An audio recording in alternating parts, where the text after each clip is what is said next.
good morning. Happy Tuesday. And yes, it is sunny in San Diego today. Oh, this isn't quite right. Hang on a sec. Let me move that up. Okie dokie. Today, I'm going to jump right into this. This is a really big one for the day today. A really big topic, which has been inspired by several things that I have noticed, should we say, in the last few weeks, because of things I've read, things I've seen, even a TV show I watched. It's all sort of connected and built into this big subject. Just in case you don't know, I am Andrea Kuchin. This is My Home Biz Tips, brought to you by PhD in Follow-Up. My email address, if you need to reach out to me, and please do, because I love feedback of any kind, is andrea@phdinfollowup.com, or you can text us, me, at 858-252-1190. It would be great if you could join our Facebook group. It's called PhD in Follow-Up, More Loyal Customers and Referrals for Busy Business Owners. What does that mean? It means we help you close more sales. We help you with your marketing.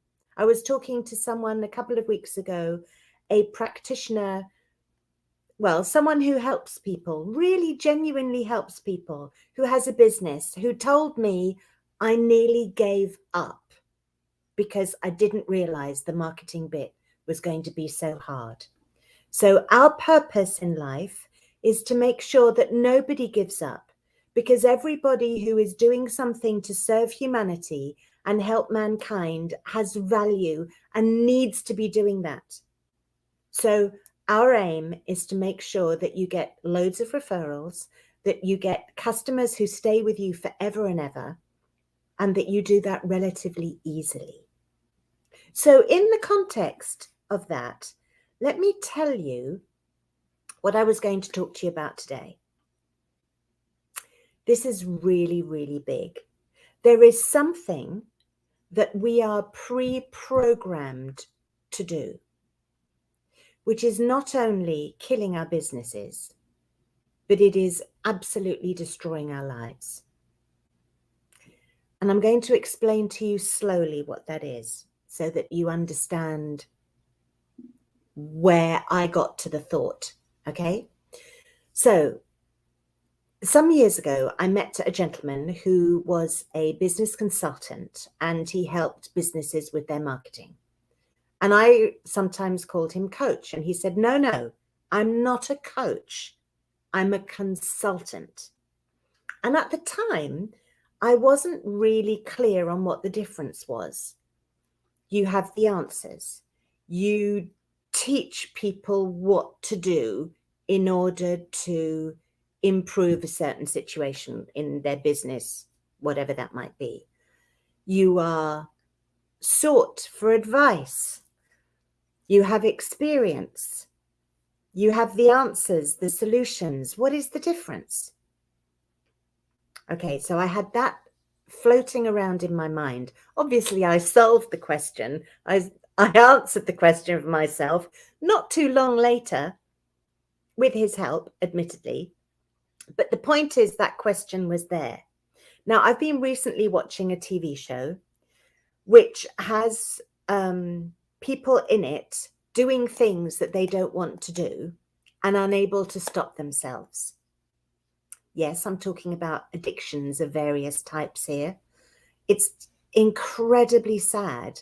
But what really came through was the fact that these people who are trapped in really, really bad behavior cycles, because it repeats itself, the addictions repeat themselves, whether it be addictions to drugs or to alcohol or to people who are no good for us, or behavior patterns that don't serve.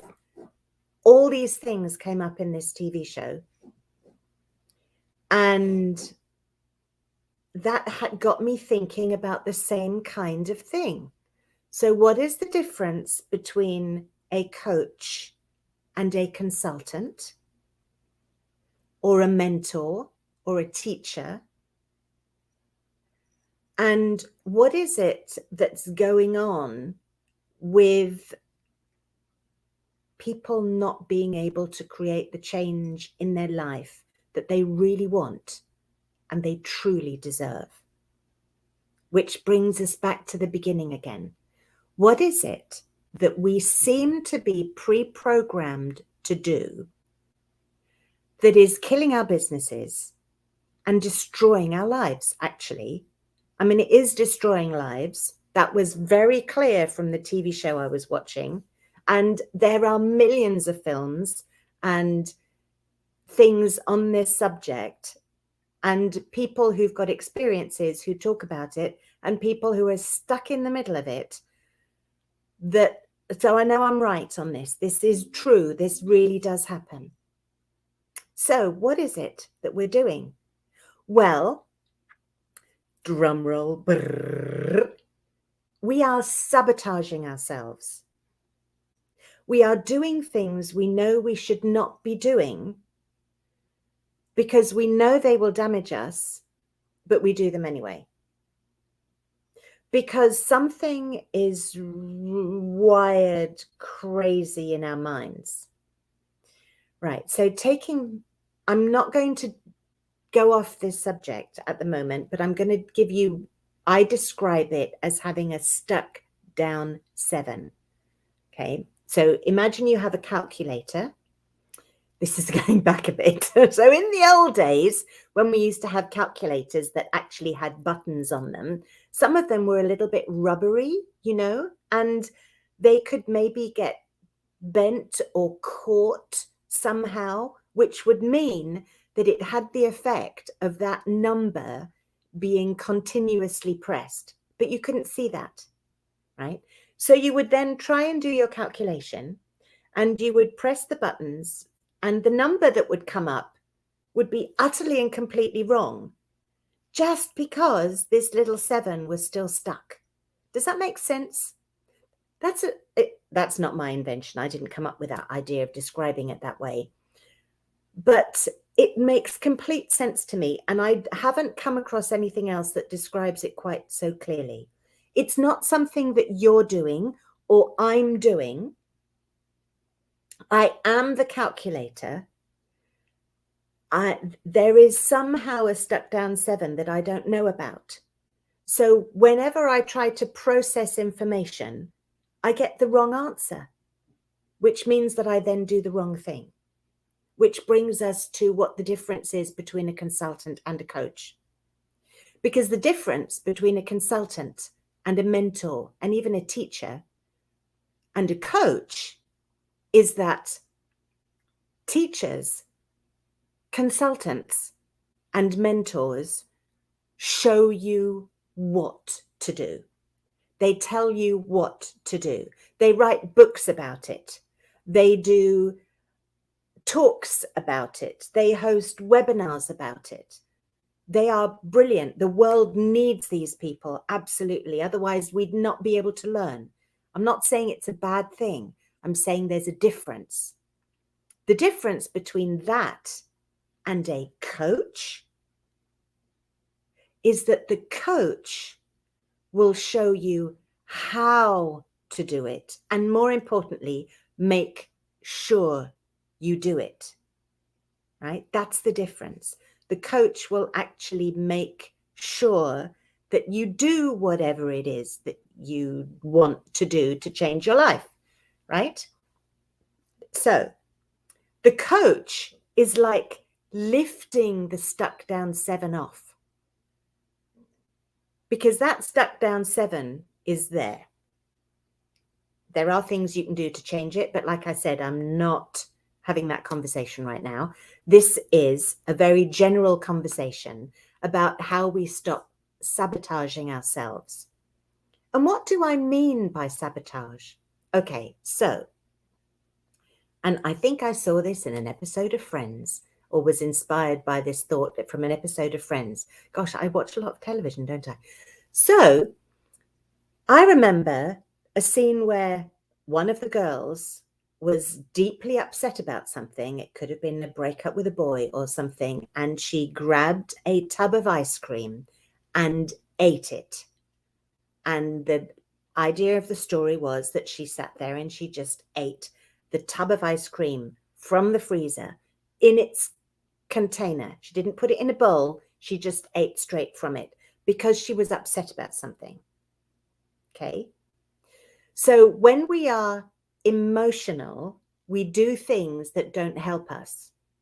Now, I bet there are people out there, obviously this wasn't the case in the Friends TV show, but there are people out there who will do that even though they're on a diet, right? And they're not supposed to have sugar. They will be upset by something and they will reach for the tub of ice cream in their freezer and they will eat it, and they will possibly eat the whole lot, even though they know they shouldn't. Now, you might not have done that exact same thing, but I bet you've done something similar. Or, let me think, you need more clients in your business, right? You've got some connections because you've been to a networking group, and you absolutely know that the only way you're going to make more money is by getting more clients. And the only way you're going to get more clients is by connecting to the people that you're meeting at networking events or connecting with on Facebook or LinkedIn and starting a conversation with them about what they need. And if you can help them, offering to help them, right? You know that. You can put them on your email list. You can get them on your text messaging list. You need to communicate with them. But are you? Is that what you're doing? I meet an awful lot of people who aren't. I go to an awful lot of networking events where people say to me, "Oh, I really want to connect with you." And they never reach out to me at all. Now, it's not my responsibility to reach out to them when they want to sell me something. Does that make sense? So if I'm at a networking event and I see somebody who really needs help with their follow-up because they say, "Oh, follow-up, I know I should be doing it, but I'm not," then I need to reach out to that person because that person could potentially need my help, has even suggested that they would like my help. So it's my responsibility to reach out. If I let that person reach out to me, they won't, right? So you don't necessarily always have to connect with every single person you meet at a networking event. That's not how it works. You don't need to chase people who are trying to sell you. But if you meet me and you hear me say, "I help people with follow-up," and you think, "I need help with follow-up," then it's my responsibility to reach out to you. Okay? So I went to an event not so long ago, and there were lots of people talking about all sorts of things. And I did an experiment. I reached out to every single person saying, "I'm interested in what you have to offer. I would like to talk to you." How many people do you think actually followed up and communicated with me after that event? 2. 2 people. Now, they should have reached out to me because I said I wanted to learn more about what they were selling, right? This isn't an occasion where I should be reaching out to them because as far as they know, I expressed an interest in what they were offering. Now, that was a genuine interest. I'm always interested in who I can connect to other people because I love networking and I love saying, oh, you should meet that person and you should meet that person, and maybe that person can help you here and that person can help you there. I do that naturally. It's something I've always done. I didn't even know it was networking until I, started my own business. I didn't even realize I was doing this naturally years before I was ever in business, or ever needed to be in business, or ever even needed to connect with anybody. I was still always doing it. I was great to have at a party because I would meet someone and then meet someone else and I realize that they had something in common and then introduce them to each other. That's what networking is, right? It's not going out trying to get clients. Having said that, I'm completely moving away from the original topic of this, and I really wanted to make sure. So the point is, there were these business owners who had a prospect who was interested in information, and I've still not heard from them. Now, there is a sell-by date on follow-up systems. Well, kind of. I mean, arguably, you can always reach out to somebody. But when you go to an event, you really want to follow up within a maximum a week, preferably 3 days, ideally 24 hours. That might depend a little bit on how important somebody is to you. So why are people not doing this? Why is it so difficult? Now, I know the answer to this because I had this problem myself. I know exactly why.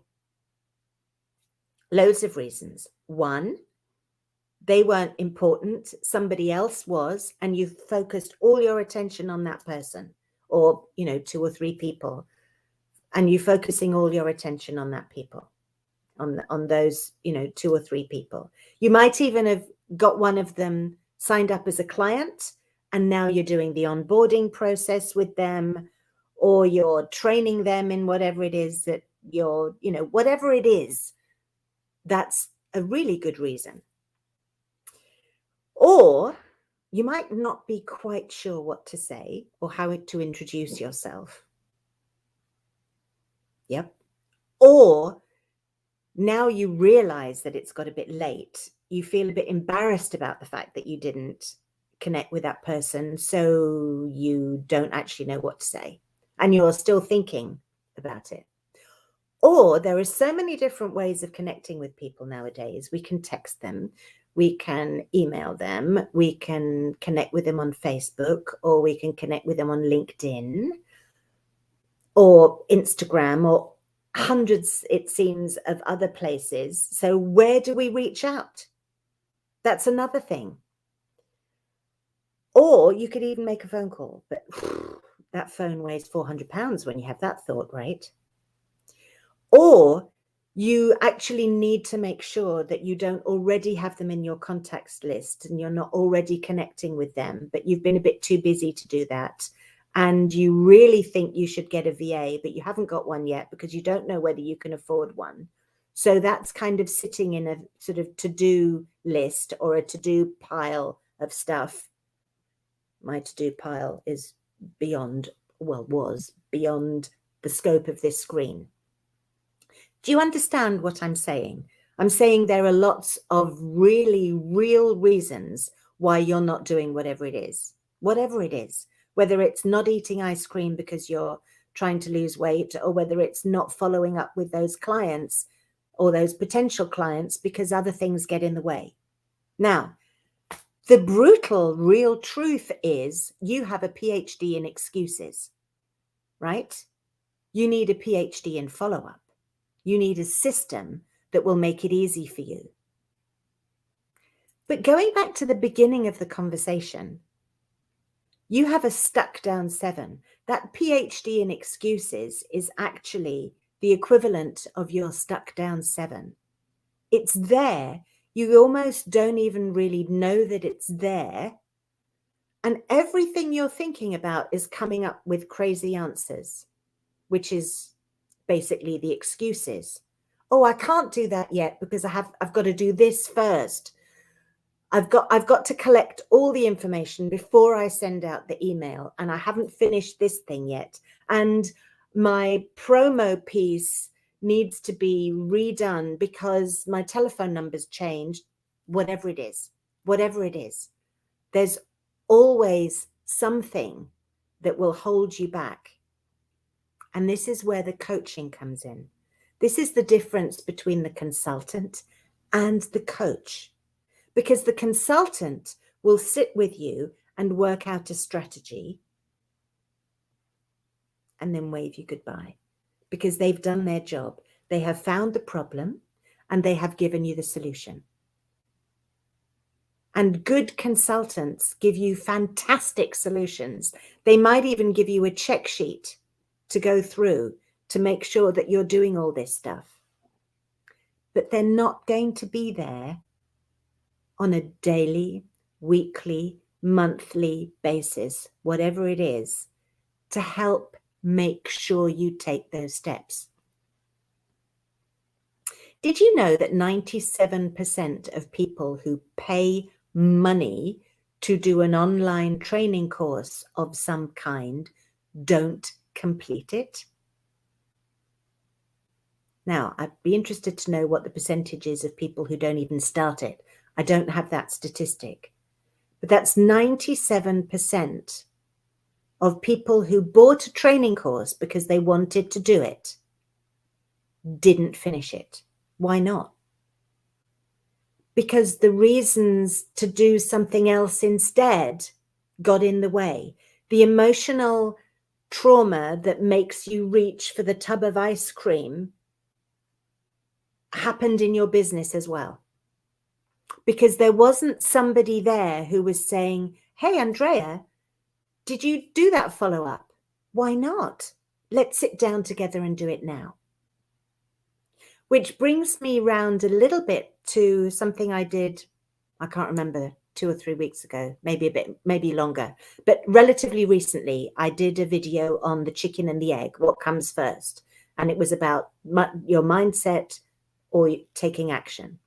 And I am still a great believer in taking action first as a way to build your mindset. Because once you start having success, even if that success is as simple as checking a box, sending out an email, having one conversation with one person on one platform somewhere, because yesterday you did none and today you do one, a teeny weeny little bit of you feels better. And then the next day, you know you can do one because you did it yesterday. That's easy. Maybe you can do 2. If we don't have somebody with us to help us with those really basic steps until we get into the habit of doing something really well, our chances of success are dramatically reduced. Yes, there are success stories.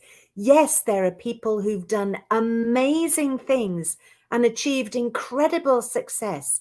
Every athlete that goes to the Olympics is one. Every person that comes out of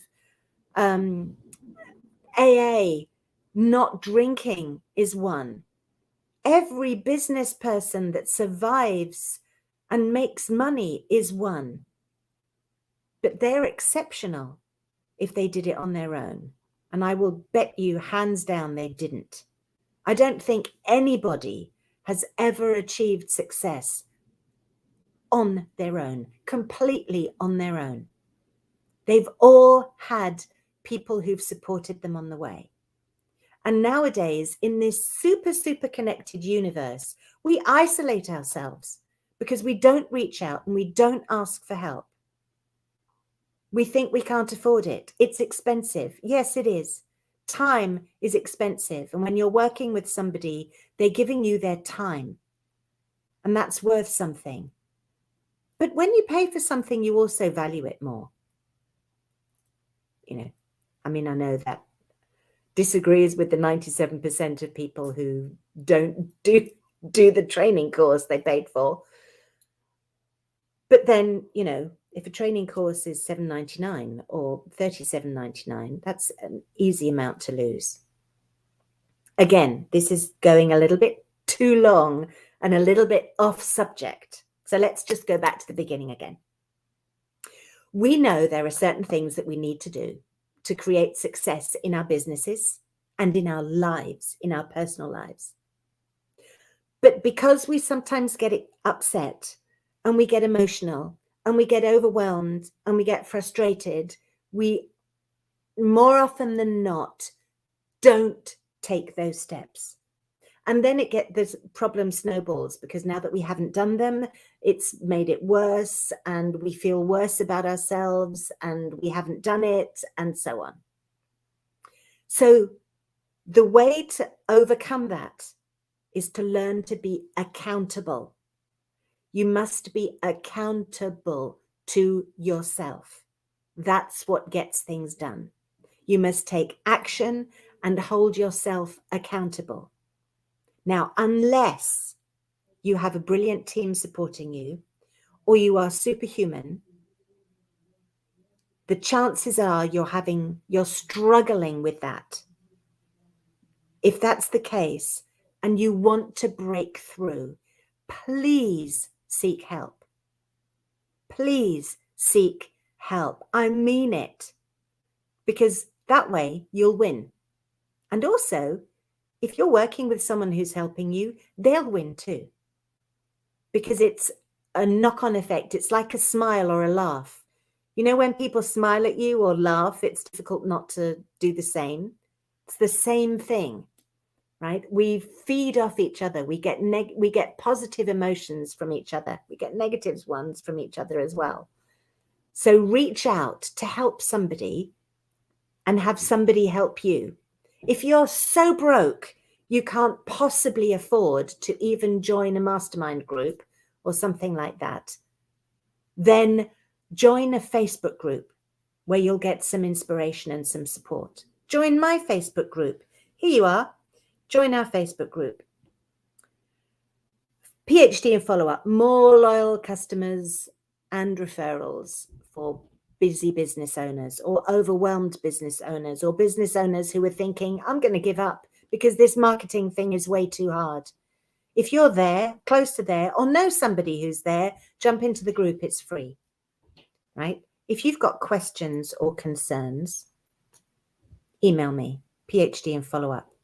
If you don't like email, you prefer to use text, text me here, 858-252-1190. I want to help you, and I absolutely guarantee you that I can. Absolutely guarantee you that I can help you. Either I can get you enrolled in one of my programs, whether they're free or not, or I can introduce you to somebody who has the answer that you're looking for if I don't have it. Okay, I know loads of people. I've been in business 10 years in the United States, actually over 10 years in the United States. Before then, I was in business in the UK. I know lots and lots of people. I'm connected to lots of people. I can help you. You need to develop this one skill, which is keeping yourself accountable. You need to know what you're doing, what action you have to take, and you need to take it. And if you're having difficulty taking it yourself, get somebody to help you. Okay? And let me know if this was helpful. Let me know if this inspired you or confused you or just made everything worse or gave you hope. That's what I'm hoping to do, is give you hope that wherever it is that you are, whatever it is that you're stuck with, there is hope. So reach out, 858-252-1190, right? Email me at andrea@phdandfollowup.com. I'm Andrea Kuchin, and I promise you, I'm here to help you. Okay, that's it for today. I hope you got some useful and interesting information from this, and I look forward to seeing you again next week. Bye-bye.